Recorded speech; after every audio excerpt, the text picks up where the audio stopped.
শুভ সকাল বন্ধুরা, আমি চলে এসেছি আর একটা নতুন ব্লগ নিয়ে।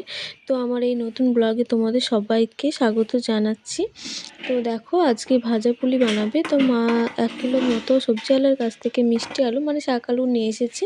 তো এগুলো সিদ্ধ বসাতে হবে আগে। তো আমি যতটা প্রয়োজন ততটা সিদ্ধ করার জন্য আলু নিয়ে নিলাম। তারপরে দেখছি রোদ উঠে পড়েছে, তো কুলগুলো ভাবছি রোদে দিয়ে দিই। তো কুলগুলো আমি রোদে দেওয়ার জন্য উঠোনে নিয়ে চলে এলাম।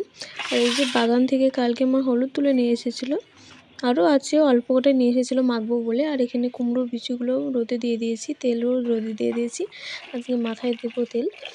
আর দেখো, আমি আলুগুলো ধুতে চলে এসেছি কলপাড়ে। তো একটু ভালো করে কচলে কচলে ভালো করে ধুতে হবে, নাহলে বালি বালি তারপরে মাটি থেকে যাবে, তখন কিচকিচ করবে খাবারে। তো ভালোভাবে আমি ধুয়ে নিচ্ছি। এবার আমি খোসা ছাড়িয়ে নেব। তো মা এদিকে দেখছি কলাই ডাল ভেঙে তারপরে ঝেড়ে দিচ্ছি ভালোভাবে। আর মা ওদিকে ধান সিদ্ধ বসিয়েছে, ধান সিদ্ধ করছে। তো তোমাদের দেখিয়ে দিচ্ছি আমাদের ঘরের ধান, আমাদের ধান সিদ্ধ করে তারপরে চাল ভাঙিয়ে খেতে হয়। তো এর যে আমি আলু এবার বিনাতে চলে এসেছি, এক হাতে ভিডিও করছি আর এক হাতে আমি বিনাচ্ছি। তো ভালোই হচ্ছে, তবে একটু আস্তে আস্তে হচ্ছে। তো আমি অফ ক্যামেরায় সব আলুগুলো বিনিয়ে নিই, তারপরে তোমাদের সাথে শেয়ার করছি। তো একটা আলু বিনানো হয়ে গেছে, এবার এগুলোও বিনিয়ে নেব। এক হাতে আলু বিনানো ভালোই হচ্ছে, কিন্তু ভীষণ আস্তে আস্তে হচ্ছে। তাই আমি অফ ক্যামেরায় আলুগুলো সব খোসা ছাড়িয়ে নিলাম। তো এটা দেখি পারি কি না। তো দেখছি আর কি, পারছি কিন্তু খুব আস্তে, আর ভীষণ মোটা মোটা হয়ে খোসাগুলো উঠে পড়ছে। তো আমি খোসাগুলো ভীষণ পুরো পুরো হয়ে উঠেছে, আলুটা নষ্টই হয়ে যাচ্ছে। তো আমি অফ ক্যামেরায় সব আলুগুলো কেটে নিয়েছি, এবার ধুয়ে নিয়ে আসবো। ভালো করে ধোয়ার পর এগুলোকে টুকরো টুকরো করে কেটে গ্যাসে সিদ্ধ বসাবো ডালের সাথে। এই যে আমার কাটা হয়ে গেছে। এবার আমি এই খোসাগুলো ফেলে দেবো না, মানে গরুকে দিয়ে দেবো। গরুর একটা বালতি আছে, তো মা ওদিকে কোথায় গেল, তাই আমি একটু জাল ঠেলে দিচ্ছি পাখাতে। তো এই যে খোসাগুলো আমি গরুর বালতিতে রেখে দিলাম, যখন গরুকে ভাত খাবার দেবে তখন দিয়ে দেবে। তারপর আমি রান্নাঘরে চলে এলাম। রান্নাঘরে এসে দেখছি গ্যাসটা অপরিষ্কার রয়ে গেছে, তো আমি পরিষ্কার করে নিচ্ছি। এবার আমি ওভেনগুলো ভালোভাবে ধুয়ে নিলাম। তো এবার দুটো ওভেনই ধুয়ে নিলাম, একটা থেকে বসাবো আর একটা দুধ বসাবো। তো তার আগে মায়ের এখনও ডালগুলো ভালো করে পরিষ্কার করা হয়নি, তো মা ওগুলোই করছে। আর আমি এদিকে রান্নাঘরটা পরিষ্কার করে তারপরে দুধের হাঁড়িগুলো বসিয়ে দেবো। মা বললো দুধগুলো একটু জাল দিয়ে দিতে, ততক্ষণে মায়ের ডাল চালা হয়ে যাবে। তো এই যে দুধের হাঁড়ি দুটো, একদিন একটা কালকেকার একটা পরশু দিনকার। তো দুটো দুধের হাঁড়ি আমি দুদিকে বসিয়ে দিলাম। তো এবার গ্যাসটা চালিয়ে দেবো।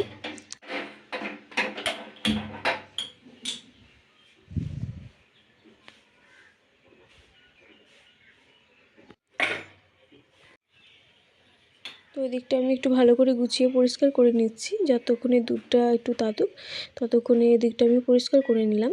আর মায়ের ডাল হয়ে গেছে, তো মা ডালটা দিয়ে গেল। এই যে দেখো, ডালটা কত সুন্দর হয়েছে ভাঙা। তো এবার আমি গ্যাসে থেকে দুধগুলো নামিয়ে নেব, আর এবার জল বসিয়ে দেব গরম জলে।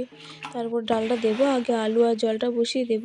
তো ডালটা আমি দেখছি কতটা হচ্ছে, তো এই কাঁসার বাটিটার 1 বাটির মতন হলো। তো এতেই হয়ে যাবে। তো দুধটা ফুটে গেছে, এদিকে দুধটা আমি আগে নামিয়ে নেব, আর কড়াটা বসিয়ে দেব সিদ্ধ করার জন্য। তো আমার কড়াটা বসানো হয়ে গেল, আর এটাও ফুটে এসেছে, এটাও নামিয়ে নেব। তো দুটো ডেগের হাঁড়ি আমি নামিয়ে নিয়েছি। এবার আমি জলও দিতে গিয়েছি দেখলাম, তো ডালটা এবার দিয়ে দিলাম ফোটার জন্য। তো ঢাকা দিয়ে দেবো ডালগুলো। ঢাকা দিয়ে আমি গেটগুলো ভালো করে বন্ধ করে দেবো, নাহলে শালিক ঢুকে সব লন্ডভন্ড করে দেবে।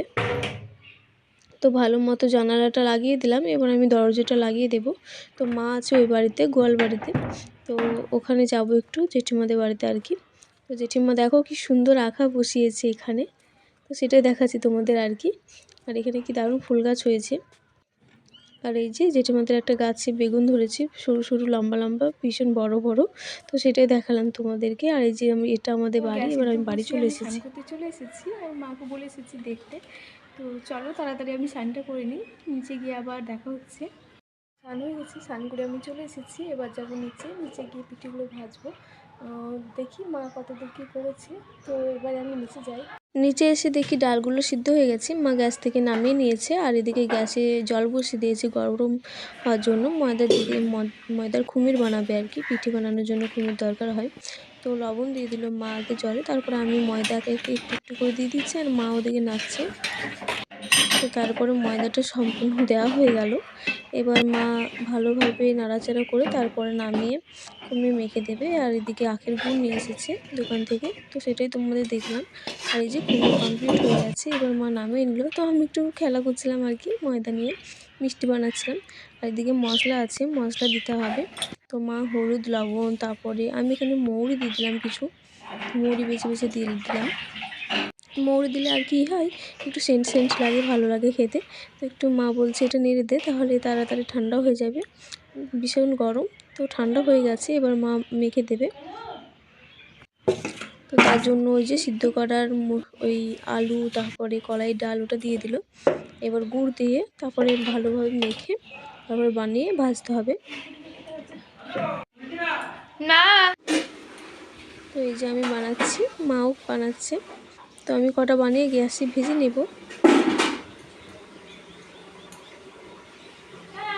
দেখো আমার বানানো হয়ে গেছে, অনেকগুলো বানিয়ে নিয়েছি। এবার আমি গ্যাসে কটা ভেজে নেব, তারপর আবার আখাতে গিয়ে ভাজবো, কারণ মায়ের ধান সিদ্ধ হয়ে গেছে। আমি দাঁড়িয়ে দাঁড়িয়ে বেশিক্ষণ ভাজতে পারি না, দাঁড়িয়ে দাঁড়িয়ে মানে কাজ করতে পারি না গ্যাসে আর কি।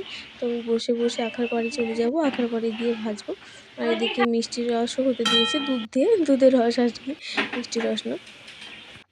আর এই যে আমার এক চাপান ভাজা হয়ে গেছে, তো আমি এটা নামিয়ে নেব। দেখাচ্ছি চলো পুলিগুলো কতটা নরম হয়েছে। মা ওভাবেই কুমড়ো করে আলাদা আলাদাভাবে মিশিয়ে, কাঁচা মিশিয়ে তারপরে করে, এতে ফাটেও না, আবার নরম হয় ভীষণ। আর এক ধরনের ভাবেও বানানো যায়, কিন্তু সেগুলো তো শক্ত হয়, কিন্তু এটাতে দেখো কতটা নরম হয়েছে, তোমরা দেখেই বুঝতে পারছো। আমাদের পিঠে বানানো ব্লগটা তোমাদের কেমন লাগলো অবশ্যই কমেন্ট করে জানিও। তো আজকের মতো বাই।